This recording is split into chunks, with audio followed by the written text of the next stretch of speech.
আলহামদুলিল্লাহ, সমস্ত প্রশংসা হামদ ও নাত সাধনা ভোজনা সে মহান রব্বুল আলামিনের জন্য, যে মহান রব্বুল আলামিন আমাদেরকে বড় ভালোবেসে রহম করে এই যে 3 রাত্রি জীবনী জালসা, আজকে শেষ রাত্রিতে মহান রব্বুল আলামিন বিভিন্ন কাজ থেকে ফারেক করে নিয়ে এসে গরমের বিছানাকে বাপজি ছেড়ে দিয়ে মহান রব্বুল আলামিন তার পবিত্র রহমতের মজলিসে আমাদেরকে নিয়ে এসে বসার তৌফিক দান করেছে। তাই আমরা সকলে রব্বুল আলামিনের দরবারে শুকরিয়া স্বরূপ আদায় করে বলুন আলহামদুলিল্লাহ। একটু প্রাণ ভরে উচ্চ আওয়াজে বলুন আলহামদুলিল্লাহ। তারপর পরে আপনার আমার নবী, যিনি ধর্মের গুরু, বিশ্ববরণ্য নেতা, নবীকুলের শিরোমণি পয়গম্বর আযম, যিনি সাইয়্যিদুল মুরসালিন ও খাতামুন নবিয়্যিন, যিনি হাবিবে কিবরিয়া আশরাফুল আম্বিয়া, যিনি হায়াতুন নবী, জিন্দা নবী জনাবে মুহাম্মদুর রাসূলুল্লাহ সাল্লাল্লাহু তাআলা আলাইহি ওয়াসাল্লামের উপরে অগণিত দুরূদ ও সালাম বর্ষিত হোক, অর্পিত হোক। সকল বলুন আল্লাহুম্মা আমিন। মুআজ্জাজ সামিনে কেরাম, আপনারা 2 রাত্রি থেকে বাপজি রাসূলুল্লাহ জীবনে আপনারা শুনছিলেন। তো যাই হোক, রাত্রি বাপজি বেশি হওয়ার কারণে হয়তো বিস্তারিত আলোচনা করা সম্ভব হচ্ছে না।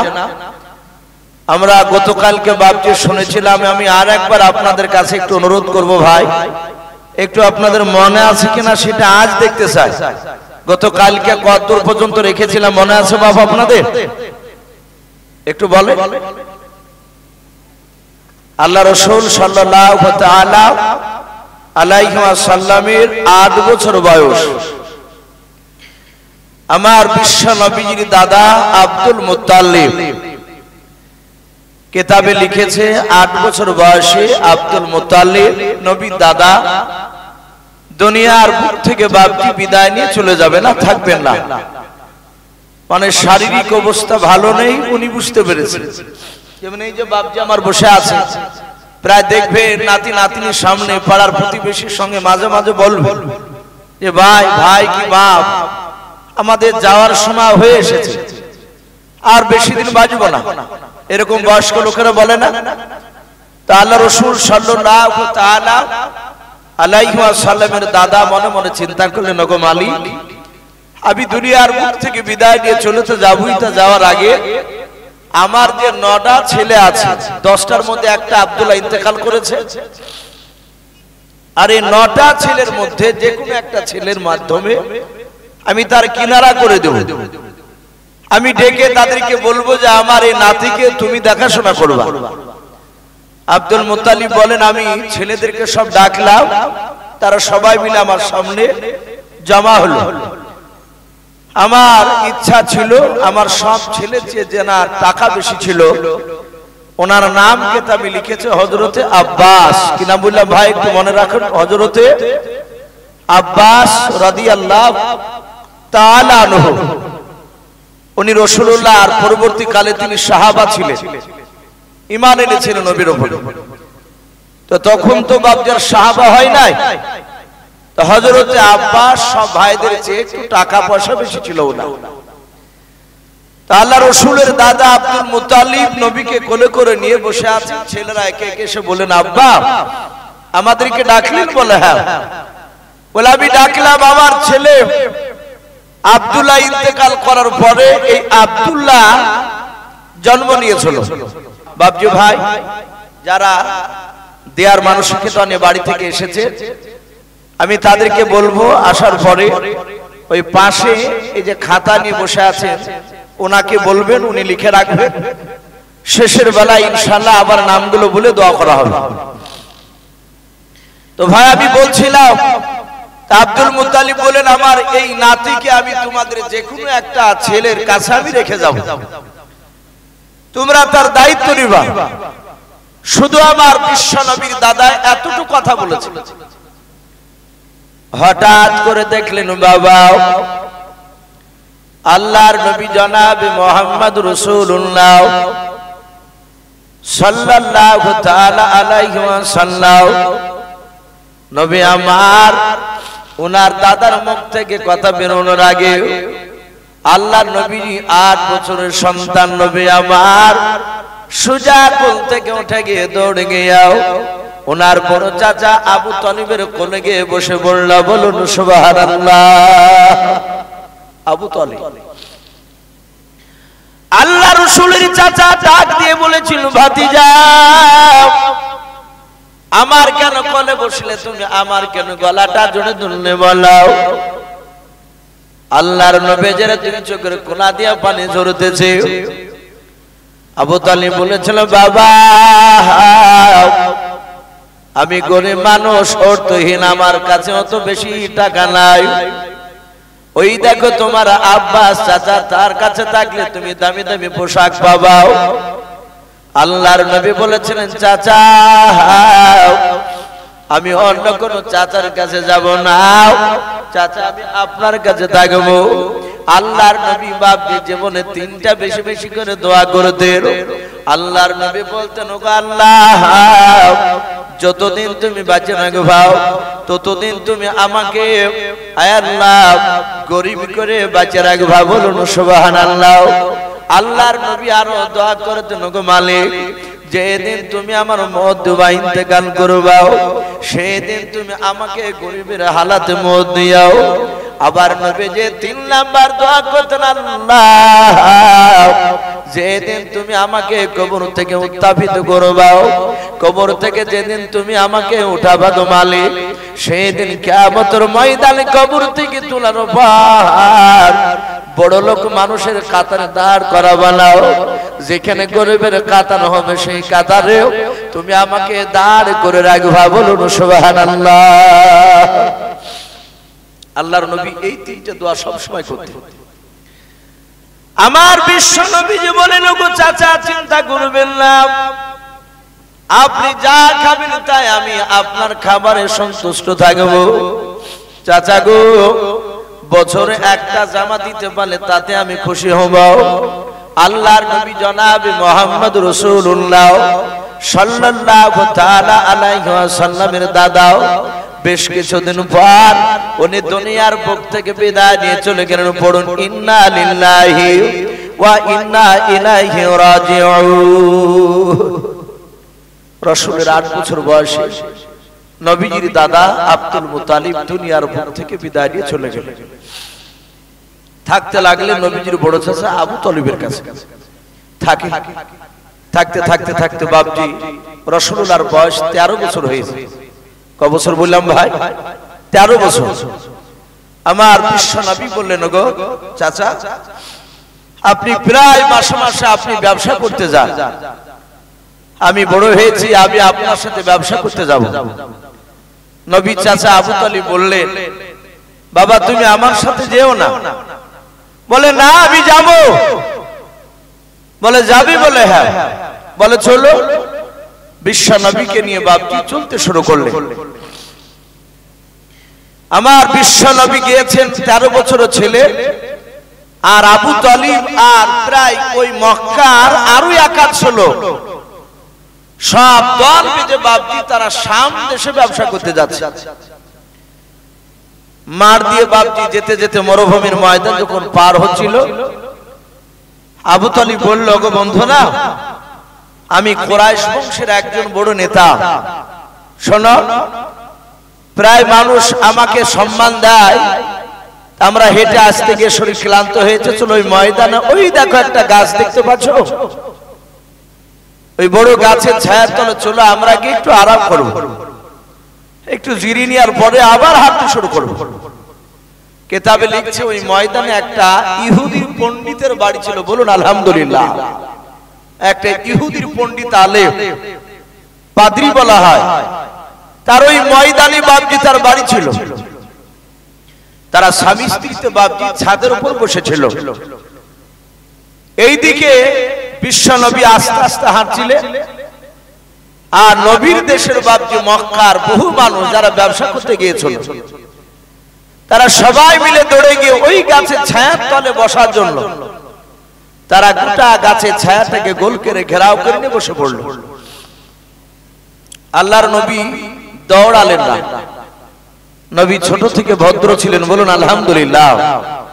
নবীর এত সুন্দর ব্যবহার, মানুষের সাথে কথা বলতেন আস্তে আস্তে, উগ্র মেজাজি কথা বলতেন না। কেউ যদি জোরে জোরে কথা বলতেন, নবী বলতেন যে ভাই কি বন্ধু এত জোরে কথা বলতে নেই। আমার বিশ্বনবী আস্তে আস্তে গিয়ে দেখলেন গাছের চারিদিকে ছায়াতে ওই কাফেলারা, আবু তালিবের বাপজি, তার সাথী ভাইরা সবাই বসে গিয়েছে। নবী আর ছায়া পালেন না, তো নবী ওই মানুষের সাইডে রৌদ্রে বাপজি বসে পড়লেন। নবী যখন বসে পড়লেন, আর ওই ইহুদির আলেমরা বাপজি তারা দূর থেকে বাপজি দেখলো যে ওই গাছটার ডালগুলো বাপজি যেই দিকে ছায়া করেছিল সেদিকে তো সব লোক বসে গিয়েছে, আর নবী যেদিকে বসেছে সেই দিকে ডাল নেই, ছায়া নেই। তো ওই গাছের ডালগুলো বাপজি বেঁকা হতে হতে হতে হতে হতে গিয়ে আমার বিশ্ব নবীকে ছায়া করলো, বলুন সুবহানাল্লাহ।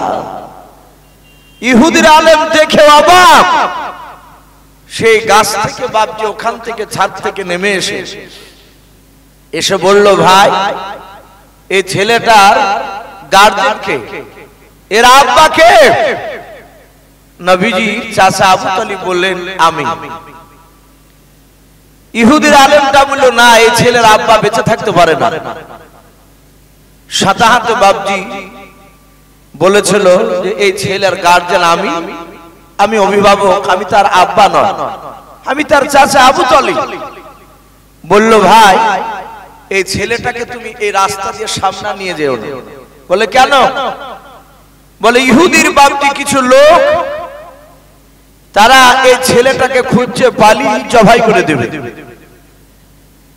আমরা জানি গোটা মুসলমানের বাপজি পৃথিবীতে যত মুসলমান আছে সবারই যে পৃথিবীর মধ্যে সবচেয়ে এক নম্বর দুশমন কারা, একটু জোরে বলুন তো? এই ইহুদি সম্প্রদায়। তাই বললো এরা মেরে ফেলবে, একে নিয়ে পালিয়ে যাও। একটু কথা বলতে বাইরে একটু বারো সাউন্ড চলে আসছে স্টেজের পেছনে বাপজি ভাইদেরকে বলবো, ভাই একটু কথাটা কম বলুন। তা আল্লাহ রসুলকে বাপজি ওই রাস্তা দিয়ে না নিয়ে এসে অন্য রাস্তা দিয়ে যেতে লাগলো।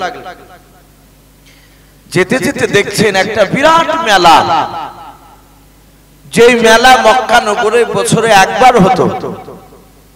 আর ওই মেলাতে পৃথিবীর এমন কোন নোংরা গুনার কাজ হয় না, এরকম কেউ বলতে পারবে না।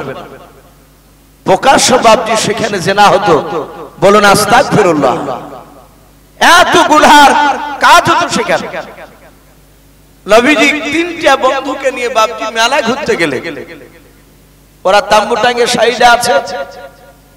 নবী ঘুরে এসে বললেন তার চাচাকে, চাচা আপনি চলে যান। বলে কেন বাবা? বলে এখানে আমি 3 দিন নয় কয়েকদিন থাকবো। এরা বলল তাহলে ব্যবসা তো আমাদের যখন বন্ধ হয়ে যাচ্ছে, আমরা মেলা তালাতে একটু ব্যবসা করব। এই মালগুলো এখানে দেখি কিছু বিক্রি হয় কিনা। আমার বিশ্ব নবী বাপজি রাত্রি বানায় তার যুবক বন্ধুদেরকে। নবী আমার 13 বছর বয়সে সব যুবক ছেলেদেরকে বাপজি ডেকে ডেকে তাদেরকে এত সুন্দর করে কথা বললো, বলে 14টা যুবক বন্ধুকে হাতে করে একটা দল তৈরি করেছিলেন। ওই দলটার নাম কিতাবে লিখেছে তাফসীরে, এবং সেটা তা হালবিয়াতে এসেছে হিলফুল ফুজুল, বলুন আলহামদুলিল্লাহ। ওই সংগঠনের নাম। আমার নবী ওই যুবক ছেলেদের বাপজি কথা নিয়ে, তাদের সাহায্য নিয়ে বাপজি বলা হয়েছে ওই গুনহার মাহফিল বন্ধ করে দিয়েছিলেন, বলুন সুবহানাল্লাহ। যুবক ছেলেরা বাপজি অনেক কিছু করতে পারে। কি ভাই পারে না? যুবকরা ইচ্ছা করলে, যুবকরা ইচ্ছা করলে সমাজকে পরিবর্তন করে দিতে পারবে। ভাই এটা গর্ব নয়। মুর্শিদাবাদ ভগবানগোলা বলে বাপজি একটা থানা রয়েছে। ওই লালবাগ হাজারদুয়ারিতে যান না আপনারা অনেকে? মুর্শিদাবাদে ওই হাজারদুয়ারি থেকে বাপজি প্রায় মোটামুটি 16-17 কিলোমিটার দূরে ভগবানগোলা বলে বাপজি একটা থানা রয়েছে। ওই থানার এরিয়াতে একটা কালীনগর বলে একটা গ্রাম, ওখানে বিশ্বনবী জীবনী বাপজি যেমন আপনারা দিয়েছে, এভাবে আজ থেকে প্রায় বছর 5 পূর্বে ওখানকার যুবকরা বাপজি তারা এই জীবনী আয়োজন করেছিল। সেখানে আমি প্রধান বক্তা হিসেবে ছিলাম। 3 দিন জীবনে শেষ করার পর যুবকদেরকে ডেকে তাদেরকে নামাজের যখন কথা বলছিলাম, ওরা তারপরের দিন সকালবেলায় যুবকরা মিটিং ডেকেছে। মিটিং ডেকে তারা আইন পাস করেছে, কোন চায়ের দোকানে টিভি চালানো যাবে না। কথা বুঝে আসলো ভাই? যদি চায়ের দোকানে যদি টিভি চালাও তাহলে তার 10,000 টাকা জরিমানা হবে। এখন বিরাট ফারাক্কা পড়ে গিয়েছে এবং নামাজি লোক চায়ের দোকানে বসতে পাবে না, যেই দোকানে টিভি চলে জরিমানা তো হবে। লোকেরা দেখলে তো বেকায়দা ফেলে দিয়েছে। এখন যুবক ছেলেদেরকে বিপদে ফেলা দরকার। ওরা আইন করেছে যে শোনো, যেই ছেলেরা 5 ওয়াক্ত নামাজ পড়বে না বাঁধে তাদেরও জরিমানা করা হবে। আলহামদুলিল্লাহ গত দিন 15 আগে ওই গ্রামে জালসা করলাম, ওখানে দেখলাম সে আইন রয়েছে। এলাকার প্রায় মানুষ জানে যে যুবক ছেলেরা তারা পরিবর্তন হয়ে সমাজটাকে পরিবর্তন করে দিয়েছে। যুবকরা অনেক কিছু করতে পারে। সঙ্গে সঙ্গে বাপজি আল্লাহ রাসূল সাল্লাল্লাহু আলাইহি ওয়াসাল্লাম সেখান থেকে চলে আসে। ভাই অনেক লম্বা ঘটনা বলেছি, যে ধারাবাহিকভাবে সব খুঁটি খুঁটি বলতে গেলে ও আপনার 20 বছর পর্যন্ত পৌঁছে দিকে সব ফুরিয়ে যাবে। আপনার ওইদিকে বিশ্বনবী রাহমাতুল্লিল আলামিনের ইন্তেকালের কথা, সেই জায়গা যেতে পারা যাবে না। তো যাই হোক, মোটামুটি বলে রসুলের ইন্তেকাল পর্যন্ত যাব বলেছে আজকে। আমি বলছিলাম বিশ্বনবী রাহমাতুল্লিল আলামিন 13, 14, 15, 16, 17, 18, 19, 20 বাপজি 21, 22, 23 করে বাপজি 25 বছর হতে মাত্র আর দিন 20 বাকি আছে। কদিন বললাম? দিন 20 বাকি। আমার বিশ্বনবী দরদি নবীকে বাপজি আর ব্যবসা করতে নিয়ে যায় না আবু তালেব। নিয়ে গেলি ইহুদিরা তারা খোঁজাখুঁজি করছে, পালি আমার ভাতিজাকে শেষ করে দিবে। আল্লাহ রাসূল বললেন, ওগো চাচা, আমি বড় হয়েছি, আপনার সংসারে যদি আমি একটু উপকার না করতে পারি, আপনার কাজে যদি একটু সহযোগিতা না করতে পারি, এটা কেমন দেখাচ্ছে? আমি শুনলাম এই মক্কার সবচেয়ে যিনি ধনাঢ্য ব্যক্তি, সবচেয়ে যে মহিলাটা বড় ব্যবসায়ী করে, কিতাবে লিখেছে তার নাম খাদিজাতুল কুবরা। বলুন আলহামদুলিল্লাহ। ওনার আব্বার নাম হচ্ছে খুয়াইলিদ, খাদিজা বিনতে খুয়াইলিদ। খুয়াইলিদের বিটি খাদিজা। খুয়াইলিদ ইন্তেকাল করার পরে ব্যবসার দায়িত্ব খাদিজা পেয়েছিলেন। একটাই মেয়ে, ছেলে আর কেউ ছিল না। এই খাদিজাতুল কুবরা তিনি কত বড় ব্যবসায়ী ছিলেন, কিতাবে লিখেছে তার 1200টা গোলাম ছিল তার ব্যবসাকে দেখাশোনা করার জন্য। বলুন সুবহানাল্লাহ। একবার জোরে বলবেন না সুবহানাল্লাহ? কতটা গোলাম বললাম ভাই?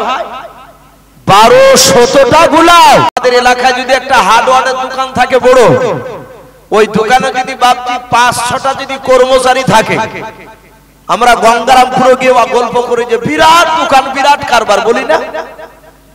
তাহলে যার ব্যবসা 1200টা লোক লাগে তার ব্যবসাকে বাপজি দেখাশোনা করতে, তাহলে তিনি কত বড় টাকার মালিক।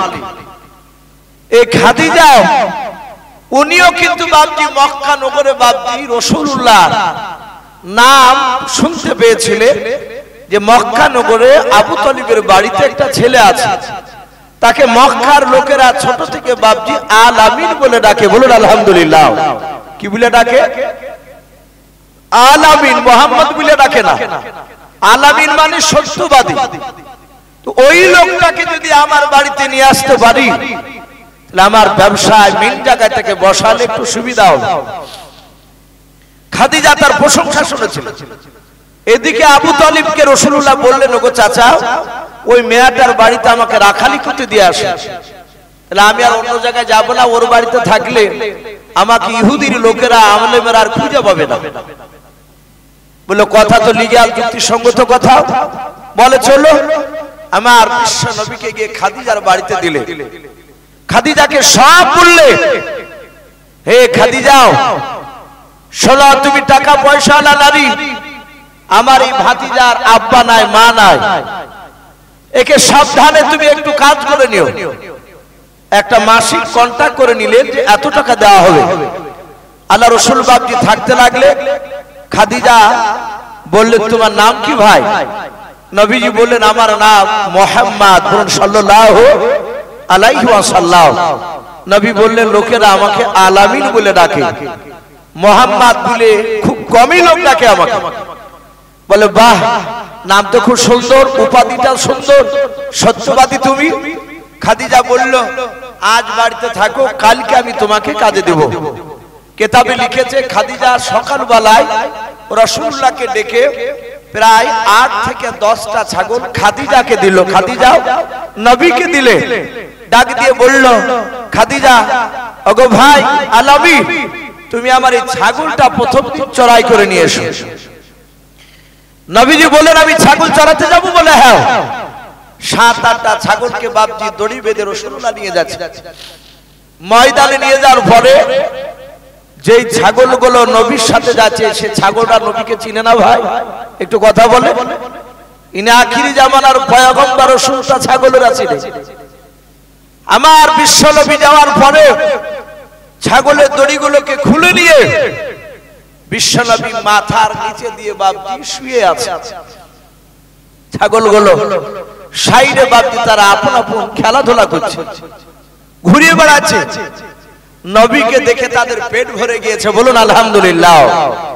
আমার বিশ্ব নবী দরদি নবী আমার শুয়ে আছে, আর খাদিজা একটু বেলা হয়েছে দেখে তিনি ছাদের উপর থেকে ওই নতুন যুবক আমার বাড়িতে এসেছে, গতকালকে আমি তাকে ছাগল চড়াতে দিয়েছি, দেখি সে ছাগল চড়ায় না কি করে। আমার খাদিজা দূর থেকে বাবা দেখলাও ওই ফাঁকা মরুভূমির ময়দানে নবীজির দিকে নজর চলে গেল। ওই খাদিজা দূর থেকে বাপজি দেখলাও আল্লাহ নবীর মাথার দুই পাশে বাবা পাহাড়ি এলাকা থেকে দুটো বড় বড় সাপ আমার নবীর কাছে বাপজি এইভাবে মাথা কানা উঁচু করে আল্লাহর নবীকে সূর্যের তাও যেন না লাগে, আল্লাহর নবীকে দাঁড়িয়ে আছে। জোরে বলুন সুবহানাল্লাহ। খাদিজা উনি মনে মনে ভাবলেন মাওলাও ওই যুবক ছেলেটার মাথার দুই পাশে বড় বড় দুটো সাপ, খুব বিষাক্ত সাপ, ওই সাপ দুটো যদি ছবল মেরে দাও, ওই আলামিন ওই এতিম মাহারা বাপারা ছেলে দাও, যদি মারা যায় ওই ছেলেটার আব্বা তার গার্জেন আবু তালিব এসে আসলে আমি কি বলে তাকে জবাব দেব? না না, আমি ওই সাপকে মারার জন্য আমার গোলামদেরকে ডেকে বলে খাদিজা 10 থেকে 12টা গোলামকে ডাকলাও, ডাকার পর তাদেরকে লাঠি দিয়ে বললো যাও যাও, ওই দেখো আমাদের বাড়িতে আলামিন গতকালকে এসেছে কাজে, তার মাথার দুই পাশে দুটো সাপ দাঁড়িয়ে আছে, যাও ফেনা তুলে তারা ডই ফুলে দাঁড়িয়ে আছে, কামড় মেরে দেবে। ও ভাই তাড়াতাড়ি যাও, সাপটাকে মেরে দিয়ে যুবকটাকে নিয়ে এসো। আল্লাহর নবী জনাবে মুহাম্মদ রাসূলুল্লাহ সাল্লাল্লাহু তাআলা আলাইহি ওয়াসাল্লাম নবী আমার শুয়ে আছেন। ওই আপনার খাদিজার ঘর থেকে বাপজি নবীর মাথার পাশে দুটো সাপ দেখে তারা দৌড়াতে শুরু করে দিল। দৌড়ে যাওয়ার পর আল্লাহ নবীর কাছে গিয়ে দেখেন বাবা ওই সাপ দুটো দেখতে পেলেন না। বলুন সুবহানাল্লাহ, বলেন নারে তাকবীর। এরা এসে রাসূলকে ডাকছে, বলে আলা বিনাই, ওরা তো কেউ জানে না যে ইনি রাসূলটা, নবুয়ত তো প্রকাশ হয়েছে। ডাক দিয়ে বললে নবী কি হলো ভাই? বলে তোমার মাথার পাশে যে দুটো সাপ ছিল, কই সাপ দুটো? বলে আমি তো জানি না। বলে জানো না? বলে না। বলে বিশ্ব নবী, বলে আমি তো ঘুমিয়েছিলাম। কিতাবে লিখেছে ওরা জঙ্গলে আশপাশে খুঁজলো, দেখতে পেল না। খাদিজার কাছে গিয়ে সব ঘটনা শোনালো। আমার খাদিজা রাত্রি বেলায় শুয়ে শুয়ে চিন্তা করছে, আমি আমার চাচা ওয়ারকা বিন নাফিল বলে খাদিজার একটা চাচা ছিল, সে একজন ইহুদির আলেম। আমার খাদিজা তার চাচা ওয়ারকা বিন নাফিলের কাছে তাওরাত, জবুর, ইনজিল পড়েছিলেন। বলুন আলহামদুলিল্লাহ। তার তাওরাতের জ্ঞান ছিল, জাবুরের জ্ঞান ছিল তার ভিতরে। ওরে চিন্তা করলে আমার মনে হয় এই ছেলেটাই আখিরি জামানার রাসূল হতে পারেন। বলুন সুবহানাল্লাহ। খাদিজা সারা রাত ঘুমায় না, উনি চিন্তা করেন সত্যিকারই যদি নবী হয়, তাহলে সত্যিকারই যদি নবী হয়, তাহলে এই নবীকে দিয়ে ছাগল চড়ানো কিয়ামতের ময়দানে জাহান্নামে যাওয়া লাগবে আমাকে, কি লাগবে না ভাই? তাকে ছাগল চড়ে নিছি, আর যদি সে নবী না হয় আমি পরীক্ষা করব। তাওরাতে পড়েছে যিনি নবী হবেন ব্যবসা করতে গেলে তার ব্যবসায় বরকত হবে, প্রচুর টাকা লাভ করবে। খাদিজা নবীর 2 থেকে 3টা বাপজি নবুয়তের আলামত খাদিজার চেহারাতে দেখতে পেলেন, বলুন সুবহানাল্লাহ। খাদিজা ধরা দেয় না, হঠাৎ করে খাদিজা রাসূলুল্লাহকে 3 দিনকের দিন বলল, ভাই আলাবি, আমার অনেক লোক ব্যবসা করতে যায়, আমি তোমাকে 1 লাখ 2 লাখ আমি 15 দিনকার সময় দিছি ব্যবসা করতে যেতে।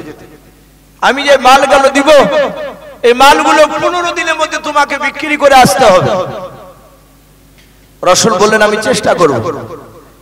হে মুহাম্মদ আলাবি, শুধু একাই তুমি নয়, তোমার সাথে আমি আরো 2টো যুবক দিব, আমি ছেলে। রাসূল কথা দিয়ে দিলেন যাব। এইদিকে খাদিজার নিজের বংশের 2টো ছেলে, কিতাবে তার নাম এসেছে, একটা ছেলেকে ডাকলেন খাদিজার চাচাতো ভাই, তার নাম ছিল মাইসারা। কি বললাম? মাইসারা। আর দ্বিতীয় বাপজি আর একটা খাদিজার বংশের লোককে ডাকলো, যুবক, তার নাম ছিল মুমাইয়াজা। এই মাইসারা আর মুমাইয়াজা এদের দুজনকে বাপজি ডেকে খাদিজা গোপনে নিয়ে গিয়ে বলল, হে ভাইয়েরা শোনো, আমি ওই মুহাম্মদ আলাবি, তাকে আমি 15 দিনকার সময় দিয়েছি ব্যবসা করতে যেতে। সে আজ ব্যবসায় বেরিয়ে যাবে, ঘন্টাখানিক পর আমি তোমাদের দুজনকে তার সাথে দিচ্ছি।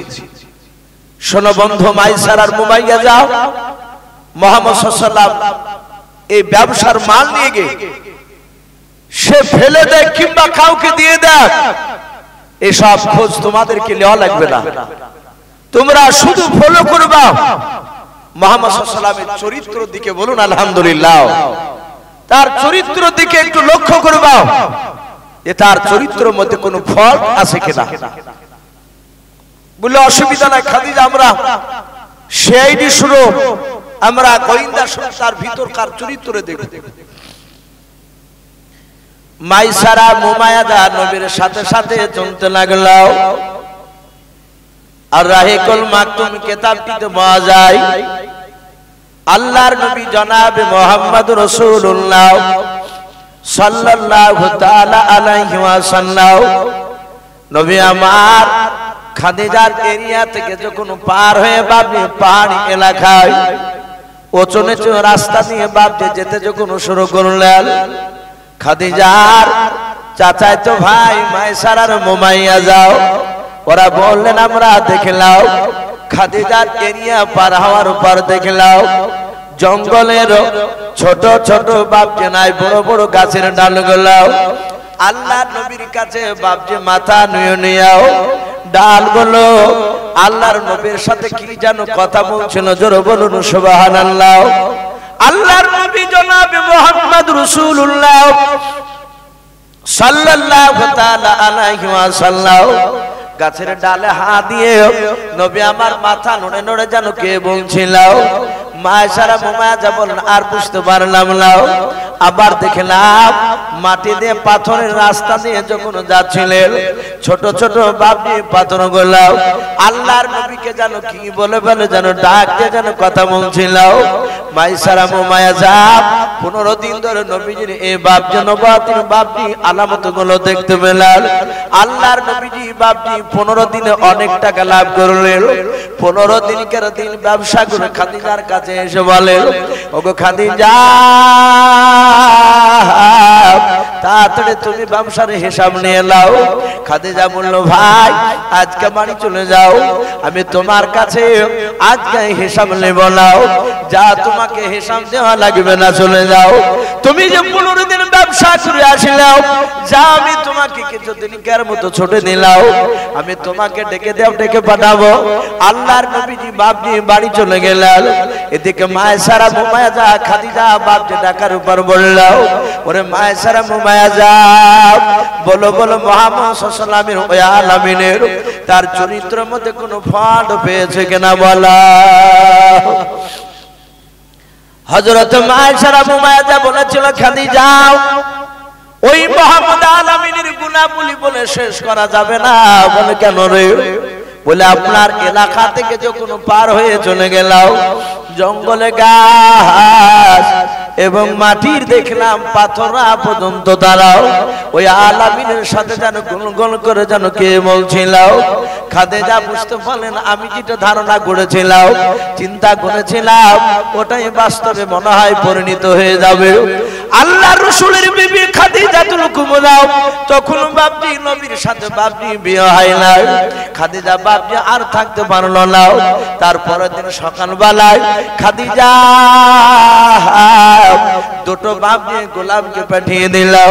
গোলামেরা বলেছিল, খাদিজা কোথায় যাবো? বলে যা তুমি আবু তালিবের ভাতিজার কাছে যাও, ওই কুরাইশ বংশের সন্তান, যাও আবু তালিবের ভাতে যাও, ওই আলামিনের কাছে গিয়ে বলে গাও আরবের সবচেয়ে যে ব্যক্তি টাকা পয়সা লানা নিয়ে খোয়ালিদের পেটে খানে যাও, তোমাকে বিয়ের পয়গাম দিয়েছে, তোমাকে স্বেচ্ছায় খাদিজা স্বামীর পেয়ে গ্রহণ করতে চেয়েছে, তুমি করবা কিনা বলো?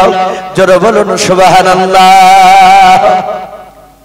গোলাম খাদিজার কথা শুনে বাপজি দৌড়াচ্ছে, রাসূলের কাছে গিয়ে বলছে, এই আলামিন, এই বাপ মারা ছেলে। রাসূল বললেন, ভাই কি হলো? বলে তুমি মুচকি মুচকি হাসো, তোমার কপাল খুলে গিয়েছে। রাসূলের দুই চোখের কোণা দিয়ে পানি ঝরতে লাগলো। নবীকে আবার ডেকে বলে, যুবক আলামিন তুমি হাসো। আমার নবী বলেন, ওরে যুবক ভাইরাও, আমি ছোট থেকে হাসতে পারি নাই, আনন্দ করে। বলে কেন হাসবো না? আজকে তোমার হাসার দিন। বলে আমি মার পেটে যখন 6 মাসের বাচ্চা ছিলাম তখন আমার আব্বা মারা গিয়েছে রে। 6 বছর বয়সে জন্ম দক্ষিণ মাকে হারিয়ে ফেলেছে। ওরে ভাই সোজা সোজা কথা বলো, কি বলার জন্য এসেছো বলো? বলে আলামিন শুনে নাও, ওই খাদিজা তোমাকে বিয়ে করতে চেয়েছে, কপাল খুলে গিয়েছে। ওরে আমার ভাতিজা ও আলামিন মুহাম্মদ বলো তুমি বিয়ে করবা কি নাও? আল্লাহর নবী বলেন, ওরে আমার গোলামেরা শুনে নাও, খাদিজা আমার খাদিজাকে বিয়ে করার আমার সামর্থ্য নাই, কারণ খাদিজা সোনার কাঠে শুয়ে থাকা নারী। বলুন সুবহানাল্লাহ। যাও খাদিজাকে গিয়ে বলো আমি বিয়ে করতে পারবো না। আল্লাহ নবীর বাপটি কথা শুনে খাদিজার কাছে গিয়ে আবার গোলাম দুটো বললাম। খাদিজা বলে, যাও আমি সোনার কাঠে শুতে চাই না। ওই আলামিন ওই আব্দুল্লাহর সন্তান ওই আবু তালিবের ভাতিজা যেখানে নিয়ে শুয়ে থাকবে সেখানে আমি শুতে রাজি আছি। বলুন সুবহানাল্লাহ। আবার এসে বলল, ও ভাই আলামিন তোমাকে বিয়ে করতে চেয়েছে, বলো তুমি করবা কি নাও? আল্লাহর নবী বললেন, গো ও গোলামেরা শুনে নাও, আমি একাই কিছু বলতে পারবো না।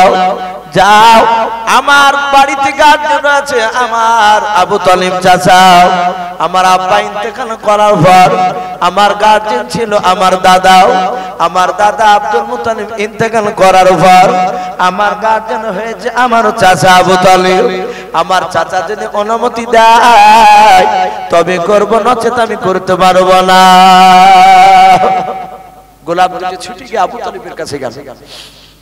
আবু তালিব বসে আছে, মোড়ল মানুষ, এলাকার নেতা একজন। যা বলছেন, গো আবু তালিব তোমার ভাতিজাকে গোটা আরবের মধ্যে সবচেয়ে যিনি টাকা পয়সা নারী সেই খাদিজা বিয়ে করতে চেয়েছে। আবু তালিব বলল, আমার ভাতিজা কি বলেছে? বলে আপনি যা সিদ্ধান্ত নিবেন তাই, যদি হুকুম দেন তাহলে করবে, আর বারণ করলে আর করবে না। আবু তালিব বলল, ভাই আমার মনে হয় বাকি জীবনটা আর আমাকে বাড়ি যেতে হবে না, খাদিজা যদি আবার ভাতিজাকে বিয়ে করে নেয় তাহলে সব খাদিজার ধন সম্পদের মালিক কে হবে ভাই জোরে বলে, আর একটু জোরে, বিশ্বনবী হবে। যেহেতু খাদিজার কেউ নাই, তো কিতাবে লিখেছে খাদিজার নবীর সাথে বিয়ে হওয়ার আগে খাদিজার আরো 2 জায়গায় বিয়ে হয়েছিল, বলুন আলহামদুলিল্লাহ। তার 2 স্বামী মারা গিয়েছিল, এবং কে বলেছেন 3টা, কেউ বলেছেন 4টে বাচ্চা ছিল খাদিজা, কিন্তু বাচ্চাগুলো মারা গিয়েছিল। একটা বাচ্চা ছিল কয়েকদিন পর রাসূলের সাথে বিয়ে হওয়ার পর কয়েকদিন পর মারা গিয়েছিল। কিন্তু খাদিজা তিনিও খুব গুণাবলী নারী ছিলেন। খাদিজা দেখতে সুন্দরী ছিলেন, বলুন আলহামদুলিল্লাহ। কিন্তু কিতাবে লিখছে রাসূলুল্লাহর তখন বয়স ছিল 25 বছর। কত বছর? খাদিজার 40 বছর। তাহলে 40 বছরের খাদিজা তার খ্যাতি বাপটি এলাকায় ছড়ে গিয়েছিল। সে দেখতে সুন্দরী, তার চরিত্র ভালো ছিল। আমার নবীজির কাছে এসে আবু তালিব বলল, ভাতিজা আর দেরি করিস, আমি হুকুম দিয়ে দিলাম। আবু তালিব চিন্তা করলো, যদি আমার ভাতিজা বিয়ে করে নেয় আর খাদিজার ধন সম্পদের মালিক আমার ভাতিজা হবে, আর ভাতিজার সব মালের ম্যানেজারের দায়িত্বটা মনে হয় আমাকে দিবে, বলুন আলহামদুলিল্লাহ। আমি ট্যাঙ্কের উপর ট্যাঙ্ক তুলি দিয়ে আমি ম্যানেজারি করবো, আর বাইরে যাওয়া লাগবে না। ওদিকে গোপর তেল দিয়ে ভাবছি আপনার গোপ পাক দিছে, এত আনন্দ। আমার রাসূল বললেন, চাচা খাদিজার মুখ থেকে শোনা লাগবে, খাদিজাকে ডাকাও। খাদিজাকে ডাকলো। খাদিজা তার কয়েকটা দাসী, তার বান্ধবীকে নিয়ে, ও তো বাপ মানে, খাদিজা সোজা চলে গেলেন রাসূলুল্লাহর দরবারে। আবু তালিবের সামনে বাপজি রাসূলুল্লাহ দাঁড়িয়ে, খাদিজা তার বান্ধবীকে নিয়ে বাপজি বেশ পর্দার সহিত। তখন সে সময় পর্দার হুকুম না হলো, খাদিজা লেরালোপ্পা পোশাক বাপজি পরতো না, পর্দাহীন পোশাক বাপজি সে পরতো না। আমার বিশ্বনবীর কাছে মাথায় কাপড় টাপড় দিয়ে সুন্দর ভাবে গিয়ে বাপজি সেখানে বাপজি বসে আছে, দাঁড়িয়ে আছে। রাসূলকে বললে, আমি আপনার কাছে, শুনে নেন, আমি আপনার কাছে এসেছি, আপনি আমাকে ডেকে পাঠাচ্ছেন? বলে, হ্যাঁ। আমার রাসূল বললেন, খাদিজা শুনলাম আপনি নাকি আমাকে বিয়ে করতে চেয়েছেন। খাদিজা ডাক দিয়ে বলেছিল, ও আলামিন, আমাকে তুমি আলামিন বলে ডাকো, লেনদেন করবা না, আপনি বলবা নাও। আমার নবী বলেন, খাদিজা তাহলে বললাম তুমি কি আমাকে বিয়ে করতে চেয়েছো? বলে, হ্যাঁ বিয়ে করতে চেয়েছে। আমার খাদিজা দাঁড়িয়ে আল্লাহর দরুদ নবী আমার ডাক দিয়ে বলেন, খাদিজা যদি তুমি আমাকে বিয়ে করো, আমি তোমাকে বিয়ে করতে পারি 3টা শর্তের উপর, বলুন সুবহানাল্লাহ। কটা শর্ত? 3টা শর্ত। আবু তালিব মনে মনে চিন্তা করেছে, বেটা মুহাম্মদ, তাকে ছোট থেকে দেখেছি, অনেক জ্ঞান গরিমা তার ভিতরে আছে, তাই মনে হতো। আজ ভাতিজার কথা শুনে মনে হচ্ছে আমার ভাতিজার জ্ঞান কম আছে। আল্লাহর নবীর কাছে কানে কানে মুখ লাগিয়ে নিয়ে আবু তালিব বলে, ভাতিজা খবরদার 3টা শর্ত লাগাবা নাও, না হলে 1-6টা শর্ত লাগাও। আবু তালিব ভেবেছে খাদিজার যা ধন সম্পদ আছে, বিল্ডিং আছে, টাকা পয়সা আছে, যত বড় ব্যবসা রয়েছে, 3টা শর্তের মধ্যে সব নিতে পারবে না। ওর ধান্দা আলাদা। বলে, ভাতিজাই পাগলা কোথাকার, 3টে বলছিস কেন? 1-6টা শর্ত আছে, বল। আল্লাহর রাসূল বাপজি আবু তালিবের দিকে তাকালেন, নবীর চাউনি দিকে। আবু তালিব বুঝতে পেরেছে ভাতিজা রেগে গিয়েছে। যদি আমার ভাতিজা একবারই যদি বলে দেয় বিয়ে করব না, তাইলে আমার এই পর্যন্তই ম্যানেজারি করা হলো। আবু তালিব চিন্তা করছে, কিন্তু না না, আমার ভাতিজা দিকে যদি একটু কৌশল করে কথা বলে, খাদিজার যা আছে তা 3টা শর্তের মধ্যে নিয়ে নিতে পারবে বাবা। আবু তালিব চুপচাপ দাঁড়িয়ে আছে। নবী আমার বলেন, খাদিজা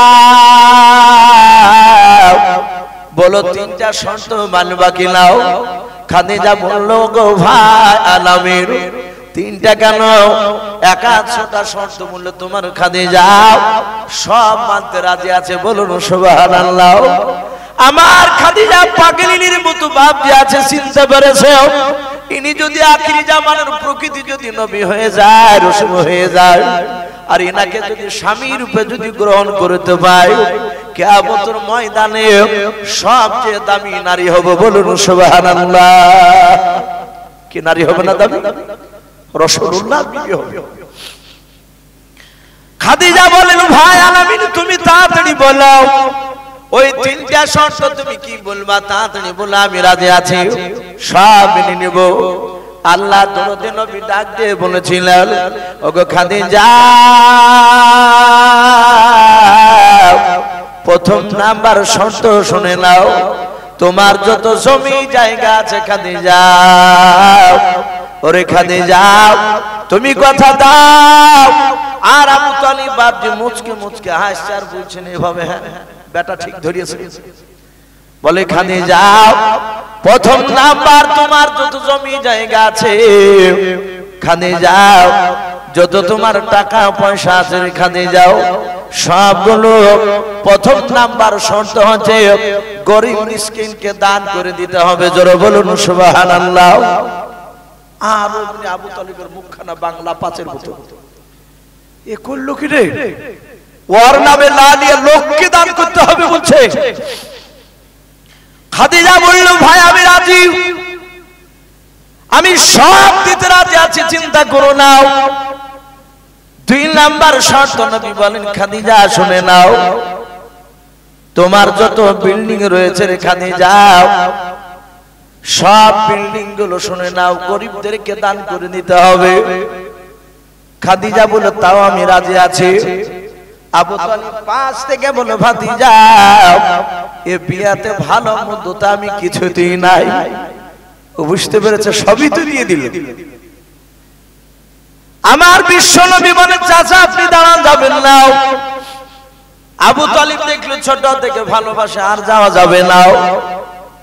ডাক দিয়ে নবীজিকে বলছেন, খাদিজা ও ভাই আলামিন 3 নাম্বার শর্ত কি? নবী বলেন, খাদিজা আমার ঘরের দিকে তাকিয়ে দেখো। খাদিজা ঘরের দিকে তাকিয়ে দেখেন বাবা, নবীর ঘরে ছিঁড়া পাটি ছাড়া আর কিছু নাই। কিতাবে পাওয়া যায় হযরত ওমর ফারুক রাদিয়াল্লাহু তাআলা আনহু নবীর কাছে মাঝে মাঝে বাপজি দেখা করতে যেতেন।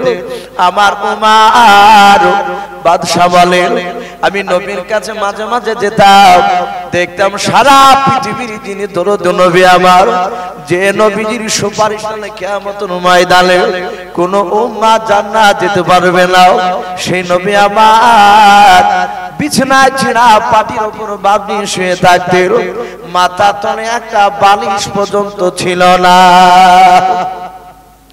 নবী এইভাবে হাত দুখানা মাথার তলে দিয়ে শুয়ে থাকতেন।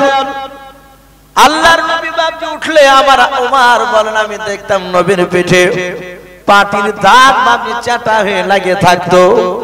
ওমর ডাকতে বলতো, নবী গো বেয়াদবি হলে মাফ করবেন। নবী গো আপনি আমাকে হুকুম দেন, খাজুর গাছের ছুবাকে আমি মোলাম করে একটা গাদলা করে নিয়ে আপনাকে দিব, আপনি তাতে আরাম করবেন।